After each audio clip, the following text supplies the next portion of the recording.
ሰላም ጤና ይስጥልን የኢሪሳት ቴሌቪዥን ተከታታዮች ለዛሬ ለዕለተ አርብ ሐምሌ 10 2026 ያዘጋጀነው ስፖርታዊ ዜናዎች ከዚህ ሰዓት ጀምሮ ወደ እናንተ ይደርሳሉ። እንድትከታተሉ ጋበዝን።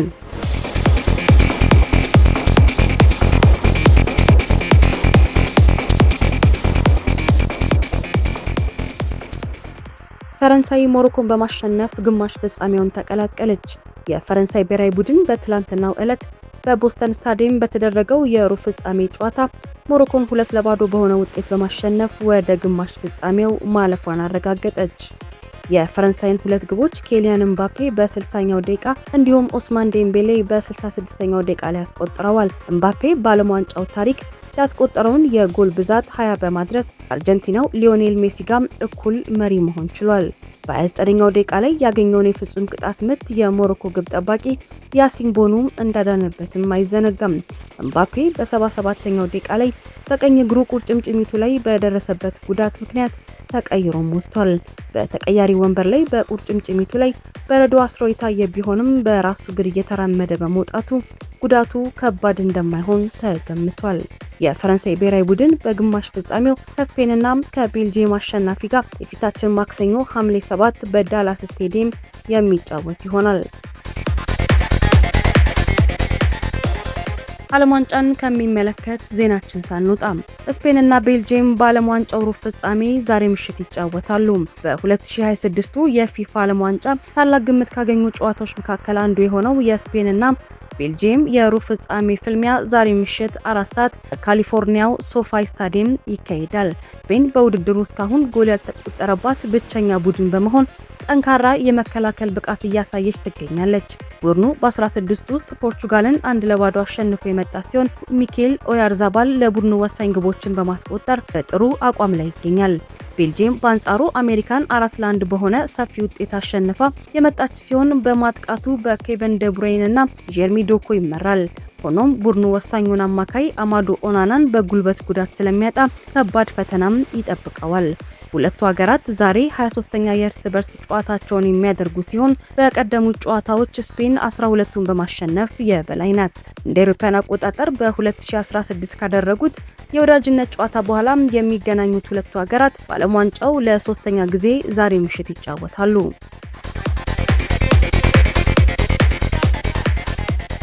በቱር ደ ፍራንስ 6ኛ ዙር ታዴ ፖጋቻር አዲስ ክብረ ወሰን አስመዘገበ። የ2026ቱ የቱር ደ ፍራንስ 6ኛ ዙር የተራራ ላይ ውድድር ስሎቫካዊው ታዴይ በታዋቂው የኮል ዱ ቶርማሌት ተራራ ላይ የ42 ደቂቃ 51 ሰከንድ አዲስ የፍጥነት ክብረ ወሰን በማስመዝገብ በበላይነት አሸንፏል። ፖጋቻር ዋና ተቀናቃኙን ጆናስ ቪንጌጋርድን በ2 ደቂቃ ከ38 ሰከንድ ሰፊ ልዩነት በማስከተል ውድድሩን በብቸኝነት አጠናቋል። ከሁለት ቀናት በፊት አጥቶት የነበረውን የክብር የቢጫ ማሊያም መልሶም አግኝቷል። እስከ ትላንት ውድድሩን እየመራ የነበረው ኖርዌይዊው ቶርስታይን ትሬን ግን በደረሰበት ከባድ የመውደቅ አደጋ መሪነቱን ተነጥቋል። በሌላ በኩል ኤርትራዊው የብስክሌት ኮከብ ቢኒያም ግርማይ ውድድሩ ከባድ የተራራ ላይ ፍልሚያ በመሆኑ ኃይሉን ለመቆጠብ ረጋ ብሎም አጠናቋል። በአጠቃላይ የደረጃ ሰንጠረዥ ላይ ራቅ ቢልም በአረንጓዴ ማሊያ ፍክክር ግን በ91 ነጥብ 3ኛ ደረጃ ላይ ተቀምጧል። በተያያዘ ዜና ዛሬ በሚካሄደው የቱር ደ ፍራንስ 7ኛ ዙር የቢኒያም ግርማይና የፈጣኖቹ ፍልሚያ በቦርዶ ይጠበቃል። የ2026ቱ የቱር ደ ፍራንስ 7ኛው ዙር ውድድር ዛሬ አርብ ሐምሌ 3 ከሃገትማው እስከ ቦርዶ በሚዘልቀው 175.1 ኪሎ ሜትር ሜዳማ መንገድ ላይ ይካሄዳል። የትላንቱን ታሪካዊ ድል የተቀዳጀው ስሎቫካዊው ታዴ ፖጋቻር የክብር ቢጫ ማሊያውን ለብሶ ውድድሩን ይመራል። የዛሬው ዙር ሙሉ በሙሉ ሜዳማ በመሆኑ ውድድሩ ፈጣን ብስክሌተኞች የጠቅልል ፍልሚያ ይጠናቀቃል ተብሎ ይጠበቃል። በትላንቱ ከባድ የተራራ ውድድር ላይ ኃይሉን በሚገባ ቆጥቦ የዋለው ኤርትራዊ ኮከብ ቢኒያም ግርማይ የዛሬውን ዙር አሸንፎ በአረንጓዴ ማሊያ የነጥብ ፉክክር ያለውን ደረጃ ለማሻሻል ይፎካከራል። ይሁንና የዛሬው ድል ለቢኒያም ቀላል አይሆንም። የነጥብ መሪው ማድስ ፔደርሰን፣ ኦላፍ ኮይና ጃስፐር ፊሊፕሰን ጨምሮ በርካታ ጠንካራ የዓለም ኮከቦች ለዛሬው ወሳኝ ድል ብርቱ ፉክክር ያደርጋሉ። የአርጀንቲና እግር ኳስ ማህበርና ደጋፊዎች ፖርቹጋላዊ ዳኛ ምደባ ላይ ይፋዊ ቅሬታ አቀረቡ። በአርጀንቲናና ስዊዘርላንድ መካከል ለሚደረገው ወሳኝ የዓለም ዋንጫ ሩብ ፍጻሜ ጨዋታ ፊፋ ፖርቹጋላዊውን ዳኛ ዡዋኦ ፒንሄሮን መመደቡን ተከትሎ አርጀንቲና እግር ኳስ ማህበርና ደጋፊዎች ከፍተኛ ተቃውሞና ቅሬታ አሰምተዋል። አርጀንቲናውያን የዳኛው ፖርቹጋላዊ መሆን በሊዮኔል ሜሲ መሪነት ለሚጓዘው የአርጀንቲና ቡድን ፍትሐዊ ውሳኔ ላይ አሉታዊ ተጽዕኖ ሊያሳድር ይችላል የሚል ከፍተኛ ስጋት አሳድሯል። ከዚህ ምክንያት በተጨማሪ ዳኛው በፓሪስ ሰን ዠርማንና ባየር ሚኒክ ጨዋታ ላይ ያሳለፉት ያልተገባ ውሳኔና የሰሩት ግልጽ የፔናልቲ ስህተት ትልልቅ ጨዋታዎች ላይ ያላቸውን ብቃት በአርጀንቲናውያን ዘንድ ጥያቄ ያስነሳ ሆኗል። በአርጀንቲናና ግብጽ ጨዋታ ላይ ፈረንሳዩ ዳኛ ሌቴክሲያር ውሳኔዎች ምክንያት የግብጽ እግር ኳስ ማህበር ይፋዊ አቤቱታ ማስገባቱን ተከትሎ በአጠቃላይ የፊፋ የዳኞች ምደባ ሂደት ላይ ያለው ጥርጣሬ ጨምሯል። ዡዋኦ ፒንሄሮ ከረዳቶቻቸው ብሩኖ ሄሱስና ሊሲያኖ ማያ ጋር በመሆን በካንሳስ ሲቲው አሮሄድ ስታዲየም ጨዋታውን የሚመሩ ሲሆን ከወዲሁ የሁለቱም ሀገራት ሚዲያዎች ትኩረት ማዕከል ሆነዋል። የፊፋ የዳኞች ኮሚቴ ሰብሳቢ ፒየርሉጂ ኮሊና በአርጀንቲናና በግብጽ ጨዋታ የዳኛው ውሳኔዎች ልክ ነበሩ ሲሉ ተናገሩ። አርጀንቲና ግብጽን 3-2 ባሸነፈችበት አወዛጋቢ ጨዋታ ግብጽ 2-0 እየመራች እያለ የተሰረዘባትን ሁለተኛ ጎል በተመለከተ ኮሊና ሲያብራሩ ጎሉ ከመቆጠሩ በፊት ማርዋን አቲያ አርጀንቲናን ተከላካይ ሊሳንድሮ ማርቲኔዝን እግር እርገጡን ቪኤአር አረጋግጧል ብለዋል። በመሆኑም ጎሉ መሻሩ ፍጹም ህጋዊ ውሳኔ ነው ሲሉም ገልጸዋል።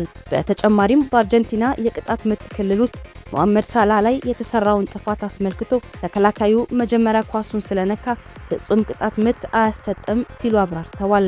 ኮሊና የዳኞችን ገለልተኝነት በማንሳት ዓለም ዋንጫ ዳኞች ታማኝነት ላይ ምንም ጥያቄ ሊያነሳ እንደማይችልና ፊፋ ፕሬዝዳንት ጃኒ ኢንፋንቲኖም በውሳኔዎች ላይ ምንም አይነት ተጽዕኖ እንዳልፈጠሩ አረጋግጠዋል።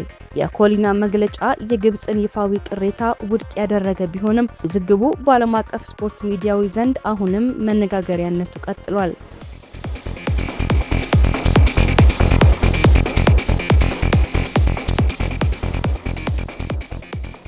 ፊፋ በእንግሊዛዊ ተከላካይ ዣሬል ኳንሳ ላይ የሁለት ጨዋታ የቅጣት ውሳኔ አስተላለፈ።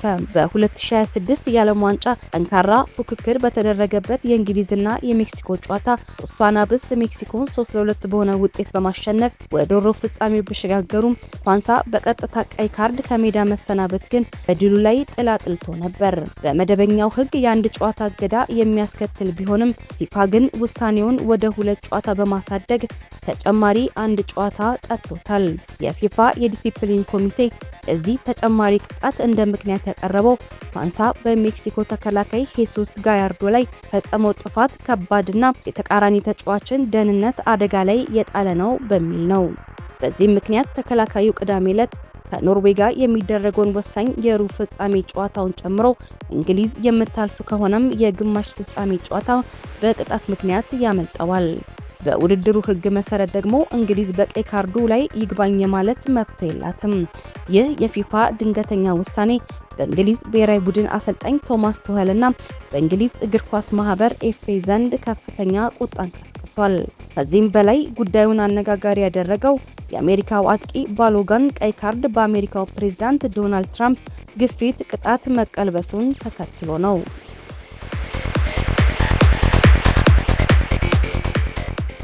ብሩኖ ጊማሬሽ ከአርሰናል ጋር በግል ጥቅም ተስማማ። የአርሰናል እግር ኳስ ክለብ የኒውካስትል ዩናይትዱን ኮከብ አማካይ ብሩኖ ጊማሬሽን ለማስፈረም የሚያደርገውን ጥረት በከፍተኛ ሁኔታ አፋጥኖታል። የሰሜን ለንደኑ ክለብ ከተጫዋቹ ጋር በግል ጥቅም ስምምነት ላይ መድረሳቸውን ታማኝ የስፖርት ምንጮች አረጋግጠዋል። እንደ ዘገባዎቹ ከሆነ ብራዚላዊ አማካይ በኤምሬትስ ስታዲየም እስከ 2031 የሚቆይ የ5 ዓመት ውል ተስማምቷል።